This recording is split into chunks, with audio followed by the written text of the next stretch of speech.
Hi everybody, this is Wemmje, and welcome to my Love VFX course, in which I will talk about the creation of my fantasy short film nöck with Nuke Studio. You can find the link to my short film in the description of this video. The whole course is mainly focused on the compositing side of my short film.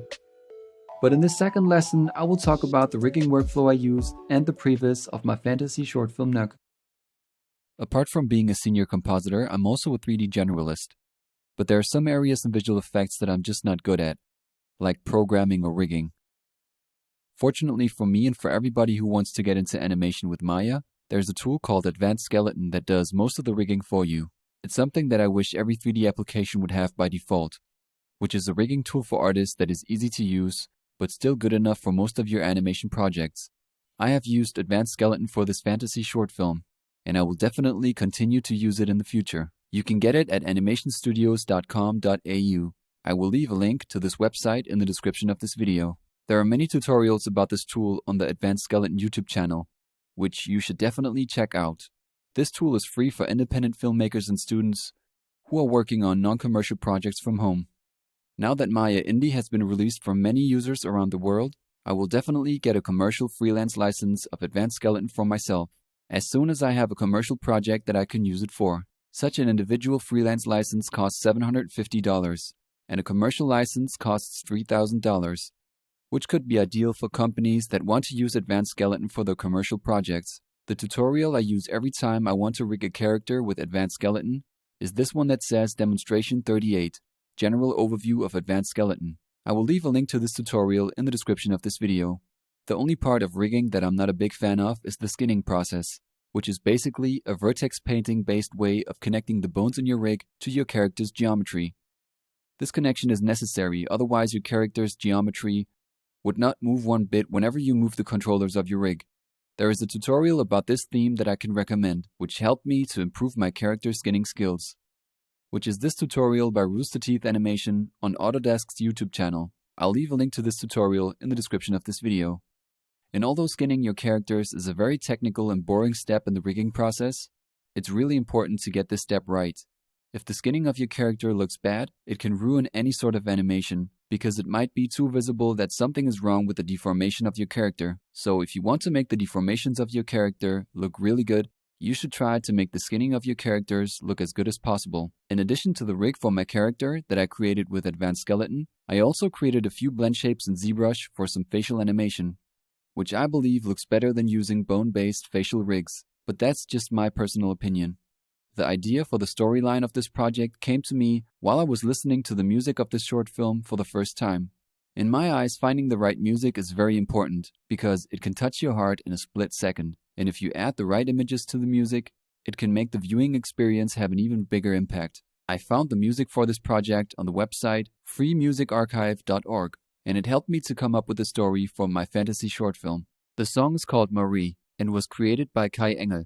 You can find the link to the song in the description of this video. When I found the song and played it, I could see the story unfold in my mind's eye, which is a wonderful experience. Now I'm going to talk about the previs of this project, which is short for pre-visualization. Right from the beginning, I knew that I wanted to create a previs animation for this project. And although it took me a little while to finish the 3D assets for the previs, I will definitely do it for every personal project in the future.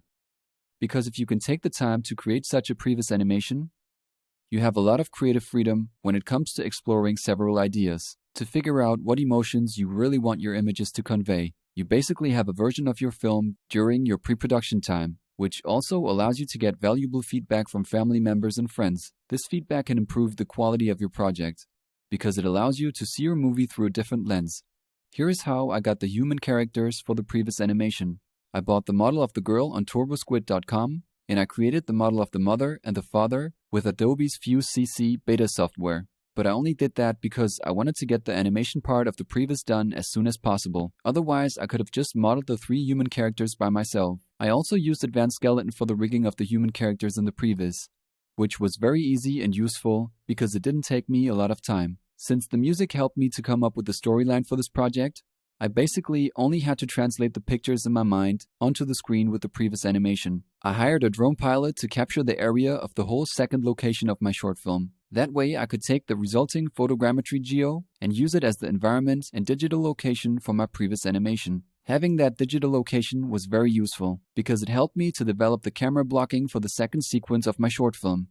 Creating the digital version of this location took quite some time because it was basically a huge photogrammetry scan which was made out of multiple scans that I had to stitch together and clean up. In addition to that, I had to do some more modeling of the riverbank area. The animation workflow that I used for the previs is the way I always create my character animations, which consists of recording my own reference shots in which I act out the movement for the CG characters, so I can take these shots as a reference for my animation. You can think of it as a cheap mocap workflow. But once I am certain I have animated or copied my reference movements onto my character, I always play around with the animation and modify the poses and the timing until I'm happy with the results.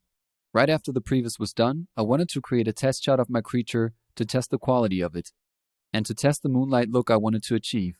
Here you can see the test shot of the creature mixed with a live action plate. And here is how the shot turned out in my short film. I truly believe that having some experience in animation can help you to direct a short film. Because if you can see what you want the scene to look like in your mind's eye, and if you're able to put that on the screen by yourself through animation, it can make it easier for you to communicate that to an actor. At least that helped me personally a lot, and I could also show the previs to the actresses during the production to remember what each shot was about relative to the story of the short film. The magic that is captured on film or in a digital camera sensor can also happen by accident, when an actor or actress just plays the role how he or she thinks the character should behave. By that I mean it's always good or necessary to have a plan on set, but you should not be afraid to explore different ideas if you have the time for it. It was a lot of fun, and I can highly recommend it to anybody who ever thought about creating a short film. This project really motivated me to keep on making short films and animations, because it's always a learning process that opens up your eyes to greater possibilities with every piece of your production. Alright, that was it for the second lesson of this course. In the next lesson, I will talk about the production of my short film nöck. Feel free to post any questions you have about my work in the comments, and I'll do my best to answer all of your questions. If you want to see more of these videos, don't forget to subscribe. Again, this is Lars Wemmje. Thank you for watching, and goodbye everybody.